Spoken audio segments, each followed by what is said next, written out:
Halo Bapak Ibu Guru semua, selamat datang kembali di channel YouTube saya. Pada kesempatan kali ini saya ingin berbagi terkait apa saja sih kegiatan kuliah pendalaman materi PPG dalam jabatan. Terus apakah semua modul yang kita sudah download di SIM PKB itu apakah harus di print? Dan berikutnya adalah apakah tugas-tugas yang ada di modul, ada tes formatif dan sumatif, itu akan dikumpulkan dan diupload. Selengkapnya akan kita bahas pada video kali ini. Bagi Bapak Ibu yang belum mensubscribe, boleh terlebih dahulu untuk di-subscribe dan klik loncengnya agar tidak ketinggalan video tahapan PPG berikutnya. Dan juga jangan lupa untuk di like, komen, dan share ke teman-teman. Mari kita mulai.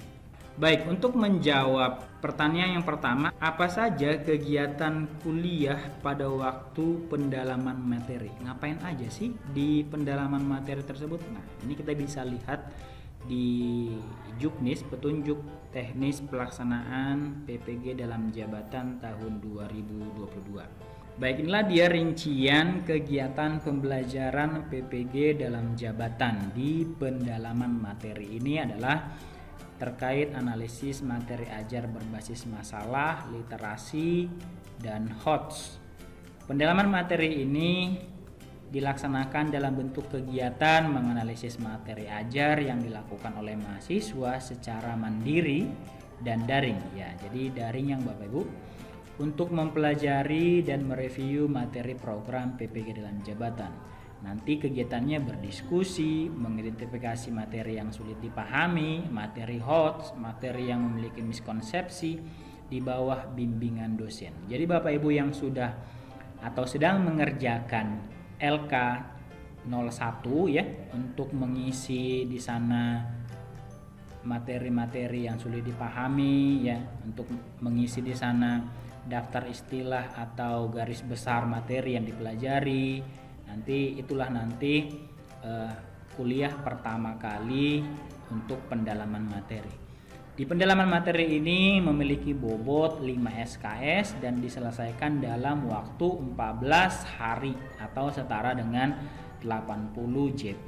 Jadi 80 JP atau 14 hari inilah nanti Bapak Ibu menggodok atau berdiskusi, mengulas kembali materi advance yang sulit dipahami atau yang sering mengalami konsepsi bersama dengan dosen yang kita peroleh. Nah, ini dilakukan secara daring. Nanti pembelajaran setiap hari 6 JP dilakukan secara sinkronus ya. Sinkronus ini akan ada vikon sekurang-kurangnya 3 JP dan aktivitas di LMS.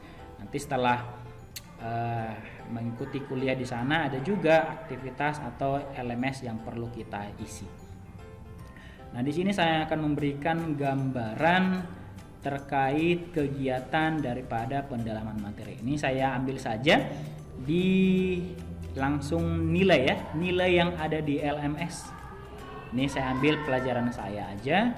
Nah, ini adalah unggah hasil analisis materi. Jadi Bapak Ibu yang sudah mengerjakan LK 01 atau LK1 terkait belajar mandirinya nanti akan diupload di sana sebagai tugas pertama kita ya. Jadi Bapak Ibu yang belum tahu cara mengisi LK, di sini saya akan pin di pojok kanan atas ini video yang sudah saya buat terkait bagaimana mengisi LK 1.1. Jadi ini akan kita upload waktu belajar pertama kali ya di LMS. Nah, ini nanti nilainya. Selanjutnya adalah kita akan berdiskusi atau mengikuti kuliah yang disampaikan oleh dosen dan juga berdiskusi dengan teman-teman terkait modul 1 dulu ya, ini bertahap. Ini ada refleksi atau jurnal modul 1. Nanti ada juga nanti di LMS adalah refleksi dan jurnalnya ya. Refleksi dan jurnal modul 1. Ini kita upload juga ya. Ini nanti saya akan buat videonya bagaimana refleksi dan jurnal modul 1 itu. Setelah refleksi jurnal kita upload di sana, selanjutnya kita akan setelah Vkon ya, setelah perkuliahan selesai akan ada tes sumatif modul 1. Nah, ini dia tes sumatif modul 1 yang akan kita kerjakan. Jadi modul 1 itu yang sudah kita dapatkan, di bagian akhirnya itu akan ada tes sumatif modul 1. Jadi Bapak Ibu juga boleh pelajari tes-tes formatif dan tes sumatif itu, karena nanti di akhir setiap harinya mengikuti perkuliahan akan mengupload refleksi jurnal dan juga di akhir tes sumatif ya Bapak Ibu. Nah ini, jadi setiap harinya akan seperti itu. Setiap harinya mengikuti perkuliahan, refleksi atau jurnal modul 2, berarti nanti akan dibahas modul 2 ya. Nanti kita buat refleksinya apa saja sih yang sudah kita pelajari di modul 2 tersebut. Nanti kita buat jurnalnya. Habis itu kita tes sumatif modul 2. Nah, itu untuk hari yang kedua. Untuk hari yang ketiga juga sama. Bahas modul 3, buat refleksinya, di akhir ada tes sumatif modul 3. Hari berikutnya modul 4, buat jurnalnya dan tes sumatif modul 4. Hari kelima modul 5 dan tes sumatif modul 5. Seperti itu sampai modul yang ke-6.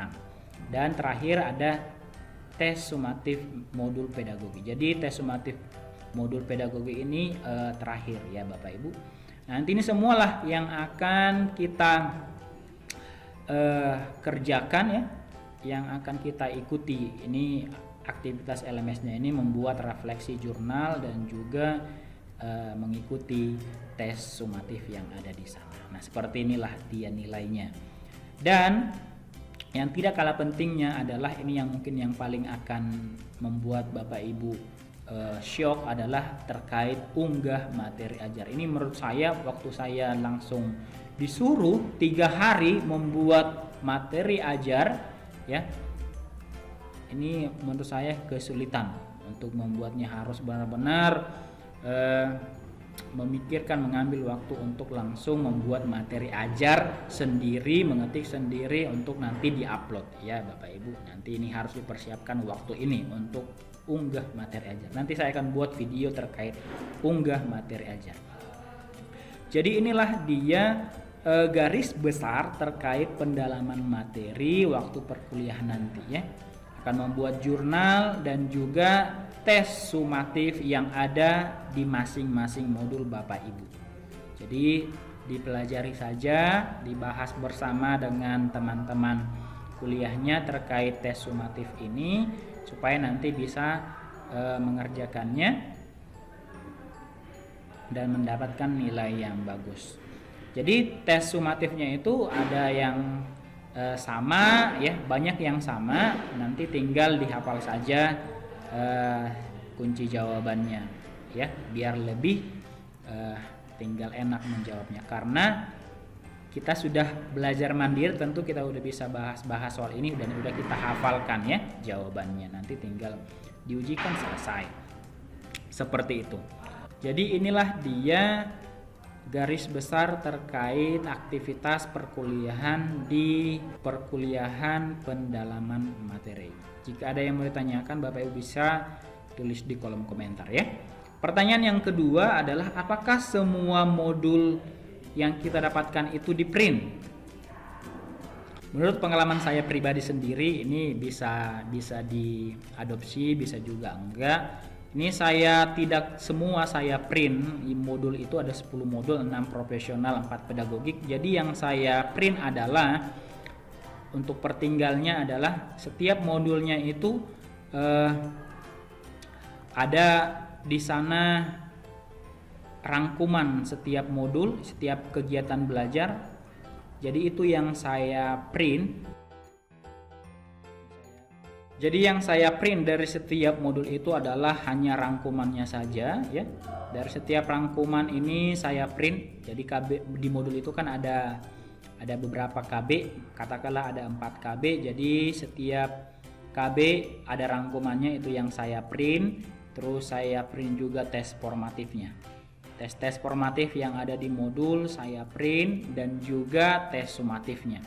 Jadi saya tidak print semua lembaran yang ada di modul tersebut, namun hanya mengeprint rangkuman ya, ada rangkuman daripada setiap KB itu saya print tes formatifnya dan juga tes sumatifnya untuk berlatih oret-oret secara mandiri. Nah begitu Bapak Ibu. Nanti kalau Bapak Ibu juga mau seperti itu juga boleh ya. Kalau semua di print ini sampai ratusan lembar, ini bisa cukup memakan biaya. Tapi kalau untuk rangkuman dan bahas-bahas soalnya saja, tes formatif sumatifnya tidak terlalu menguras biaya. Pertanyaan berikutnya, apakah tes-tes formatif itu, tes sumatif itu kita kerjakan dan dikumpulkan di-upload di LMS? Jawabannya adalah tidak ada di LMS untuk mengupload tes formatif sumatif. Ini sesuai pengalaman saya tahun lalu 2021 angkatan yang pertama, tidak ada di-upload di sana. Namun akan ada tes sumatif di akhir ya, di akhir perkuliahan tadi pembahasan modul akan ada tes sumatif yang akan diujikan di sana. Jadi ini kita bisa belajar mandiri saja. Nanti soal-soalnya itu bisa diambil dari tes-tes formatif ini. Nah, kita berlatih secara mandiri saja ini, kita oret-oret mana jawaban yang benar. Kalau kita sudah kuasai nanti bisa dijawab untuk tes sumatif di akhir perkuliahan pembahasan setiap modulnya. Nah, seperti itu sih Bapak Ibu terkait pengalaman saya mengikuti kuliah pendalaman materi di PPG 2021 angkatan yang pertama. Baik, itulah Bapak Ibu yang bisa saya bagikan pada hari ini. Jika ada yang mau ditanyakan boleh tulis di kolom komentar, nanti saya akan jawab, bantu jawab di sana untuk kita sama-sama berbagi informasi. Jika bermanfaat, saya minta Bapak Ibu untuk subscribe, like, komen, dan share ke teman-teman. Sampai jumpa di video selanjutnya.